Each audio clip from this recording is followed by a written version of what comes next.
Então, como vocês acabaram de ver, nós temos a questão da semântica, quando se refere, quer dizer, a ligação semântica, quando nós evitamos a repetição de termos. Por quê? Porque é muito chato você ler um texto onde está escrito 300 vezes a mesma palavra. Então, nós podemos substituí-lo, nós podemos usar uma classe diferente, né? Uma hora eu uso verbo, outra hora eu uso substantivo, outra hora eu uso adjetivo, que é a normalização. Mas eu também posso usar o quê? Hipônimos. Nossa, o que é hipônimo? Nunca entendi o que é isso. É quando você pega um termo específico, por exemplo, mesa, e você usa algo mais genérico, móvel. O móvel pode ser qualquer um, bem genérico. Então, é preciso que as pessoas façam a limpeza adequada das mesas, né? Pois essa mesa, não, por que repetir mesa? Pois esse móvel, né, é importante, pois as pessoas estão em constante contato com ele. Então, usei móvel. Eu posso falar sobre uma criança específica, ou eu posso usar o termo bem genérico, né? A própria palavra criança. Então, eu posso falar lá do Arthurzinho, ou posso falar especificamente das crianças. Especificamente não, desculpa, das crianças em geral. Porque as crianças são sempre assim. Então, para não repetir o Arthurzinho, né? Eu falo as crianças. É mais genérico. Temos também o emprego do hiperônimo. Olha bem, aqui nós vimos o hipônimo. Agora, o que é hiperônimo? Então, aqui nós vamos fazer o contrário. Se no hipônimo eu pego um termo específico e eu uso o genérico, aqui no hiperônimo eu pego um termo genérico, olha bem, e eu uso um com um sentido mais específico. Então, por exemplo, felino é uma relação hiperônica, porque o termo mais simples é o gato. Mas quando eu digo felino, olha que amplitude disso aqui, um grupo específico, né? Ao invés de gato. Gato, felino. Viu que diferente, Então tem relação de hipônimo e eu tenho relação de hiperônimo. Nós temos também os substitutos universais. Nossa, o que são substitutos universais? Os substitutos universais, gente, são os conectivos. Finalmente chegamos no conectivo que eu havia usado esse termo anteriormente. O que são os conectivos? Eles podem ser pronomes, alguns advérbios também são conectivos, algumas expressões adverbiais, conjunções são conectivos, elipses são conectivos, tá? Mas você falou e eu não entendi. Então vamos ver o exemplo? Necessito viajar, vírgula. Porém, olha aqui, Porém, só o farei no ano vindouro. É um termo que a gente usa? É uma conjunção. Porém, mas só viajarei no ano que vem. Só o farei, né? Desculpa. Só o farei no ano que vem. Aqui nós temos uma conjunção. Esses são os substitutos universais. Por que eu faço isso? Para não repetir, Necessito viajar. Mas só viajarei no ano vindouro. Para não repetir de novo, né? Eu uso essas expressões. Eu posso usar, nesse caso aqui, funciona muito bem, usar as conjunções. Então, quando se fala em coesão textual, vamos recapitular isso aqui. Significa que eu posso retomar palavras, expressões ou frases já ditas, usando pronomes, verbos, numerais, advérbios, substantivos e adjetivos. Eu posso também, encadear partes ou segmentos do texto. O que isso quer dizer, encadear partes ou segmentos do texto? São aquelas palavras ou expressões que criam as relações entre os elementos, que fazem uma ligação entre eles. E como que é feito isso?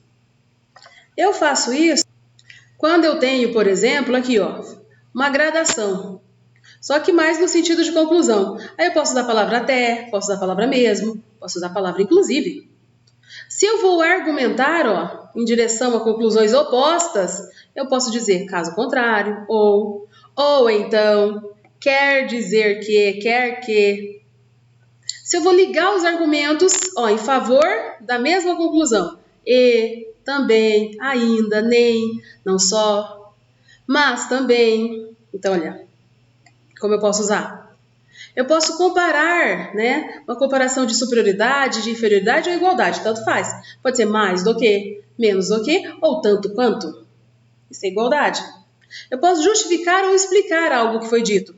Porque, já que, ou pois, estou justificando ou explicando alguma coisa. Eu posso introduzir uma conclusão. Portanto, logo, por conseguinte, pois. Então, aqui nós percebemos que é uma outra maneira de você organizar o seu texto, a sua frase. Eu também posso contrapor argumentos. Que palavras que eu posso usar quando eu for contrapor argumentos? Mas, porém, todavia, contudo, entretanto, no entanto, embora, ainda que. E se eu quiser dar uma ideia generalizada? De fato. Aliás, esse aliás significa tudo que eu falei anteriormente? Realmente. Ou também, tem essa possibilidade? Eu posso também inserir um argumento decisivo, aquele que, agora vai.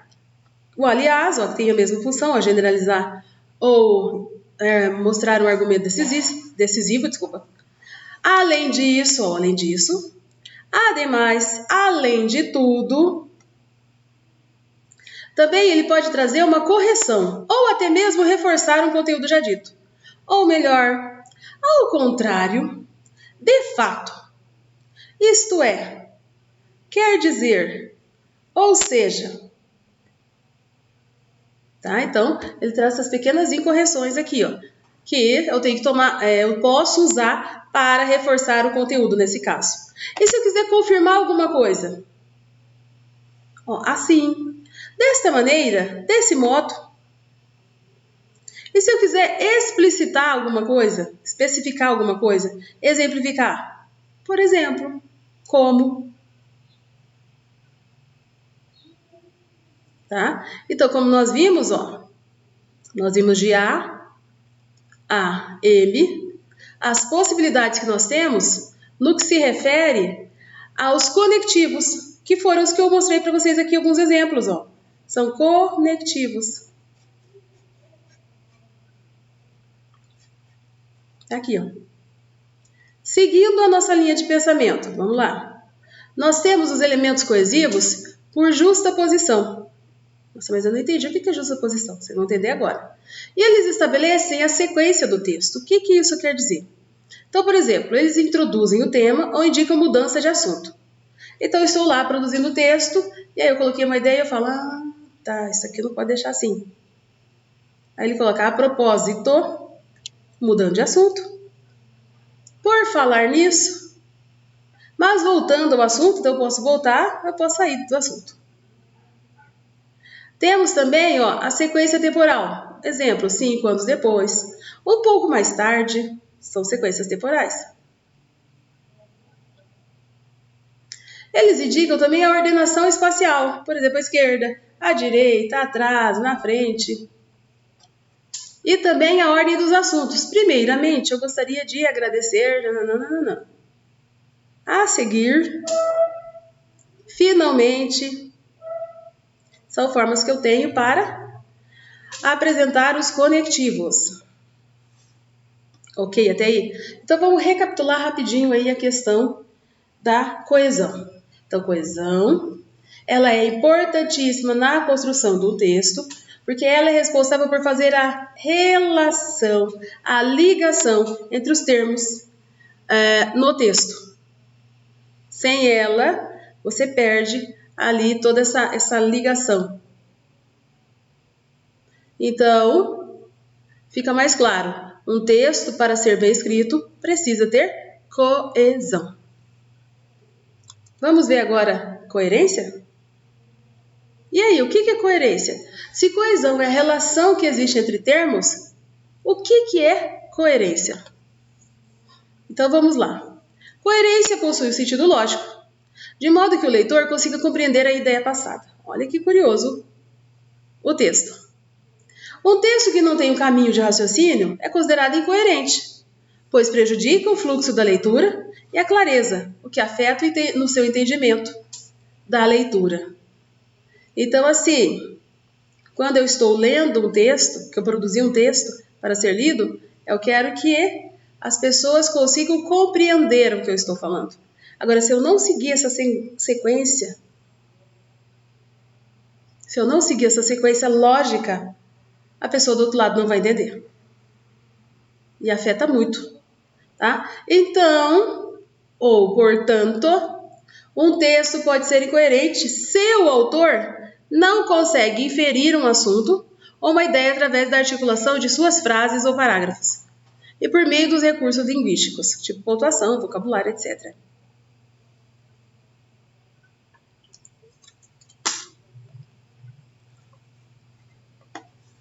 Então, para escrever um texto, e esse texto fazer sentido, é preciso trabalhar a coerência no texto. Coerência no texto. Vamos entender melhor o que é coerência? Vamos lá. Então, coerência é a relação lógica entre as ideias. Olha bem, a coesão é a relação entre palavras, né? Uma palavra se liga a outra.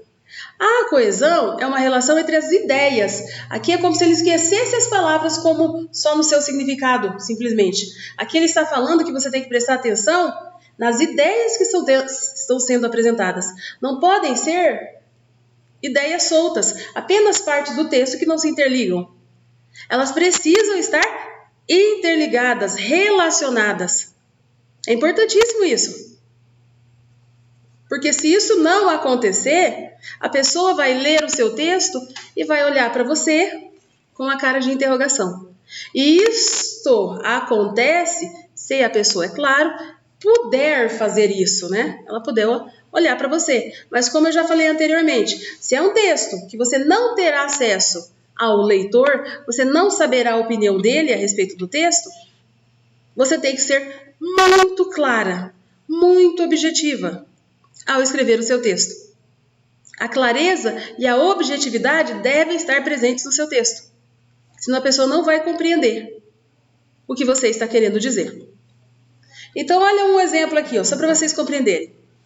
As crianças estão morrendo de fome por causa da riqueza do país.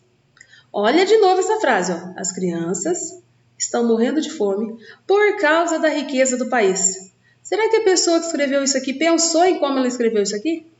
Analisou que se as crianças estão morrendo de fome, não é por causa da riqueza? É justamente por causa da pobreza. Fica estranho, não fica? É a pobreza que causa fome.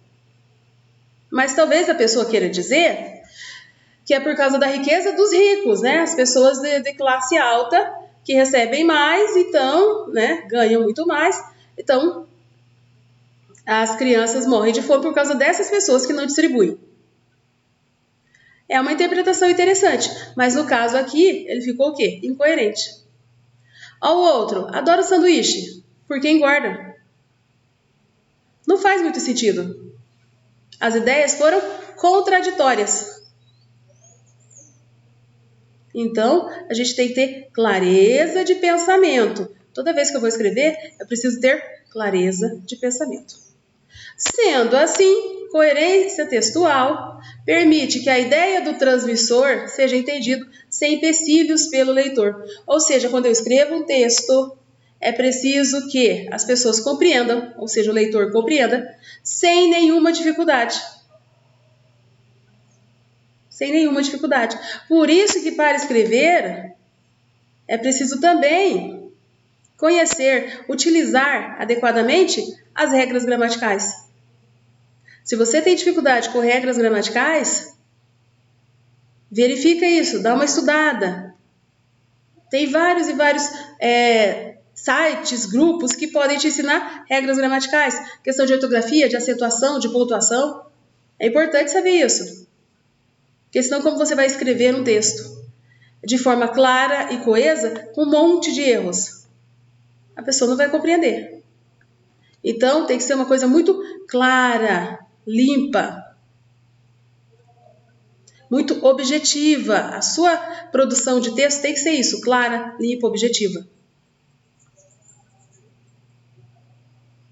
Então, ao escrever, eu preciso pensar. repensar, pensar novamente, até que você fale, não, agora faz todo sentido. Então vamos organizar. Agora está pronto, eu posso entregar para as pessoas lerem. Então, tem que fazer sentido. Se de um lado eu tenho que analisar pronomes conectivos e assim vai, por outro, eu tenho que analisar o sentido de tudo isso dentro do texto. Qual o sentido de tudo isso dentro do texto?